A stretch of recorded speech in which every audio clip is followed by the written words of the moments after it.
நீங்கள் உள்ளூர்லேயே வேலை பார்க்கணுமா, நீங்கள் உள்ளூர்லேயே வேலை பார்த்துக்கலாம், உங்களுக்கு வேலை வாய்ப்பு தருவேன் அப்படின்னாப்புல.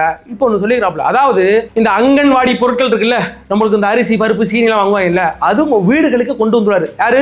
நேராகவே இந்த அரசே உங்கள் வீடுகளுக்கு கொண்டாந்து கொடுத்துரும். இந்த அங்கன்வாடி பருப்பு கிருஷ்ணா இது எல்லாத்தையுமே அது கொடுக்க போகிறது யாருன்னா அந்த ஊர் இளைஞர்கள். அவங்க கவர்மெண்ட் ஜாப்பு. இங்கே பாரியா, நம்ம வீட்டு பிள்ளை கவர்மெண்ட் ஜாப் இருக்கும். அதாவது உங்கள் வீட்டில் ஒரு பிள்ளை இருந்துச்சுன்னா உங்கள் வீட்டில் இருந்து உங்கள் உள்ளூர்லேயே வேலை கிடச்சிரும், அதுவும் அரசு வேலை. நீங்கள் போய்ட்டு தைரியமாக பொண்ணு கேட்கலாம், என் பிள்ளை கவர்மெண்ட் ஜாப்பில் ஆகிறான், அது சொத்து இருக்குதா பத்து இருக்குதா அதெல்லாம் கேட்குறாங்க. இப்போ நிறைய பேருக்கு ஊருக்குள்ளே கல்யாணம் ஆக மாட்டேங்குது. ராகு கேது தோசைன்றான், செவ்வாய் தோசைன்றான், ஒரு பையன் பொண்ணு கொடுக்க மாட்டான்.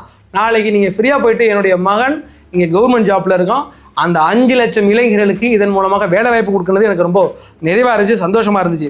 அதுக்கு பிறகு தொழில் தொடங்கணும், நான் சொந்த காலில் உழைச்சி நிற்கணும்னு ஆசைப்படுறவங்களுக்கு 25 லட்சம் ரூபாய்க்கு பிணையில்லா கடன், எந்த ஒரு பிணையும் இல்லாத வட்டியுடன் கூடிய கடனை கொடுக்கப்படும் அப்படின்னு அறிவிச்சது சிறப்பாக.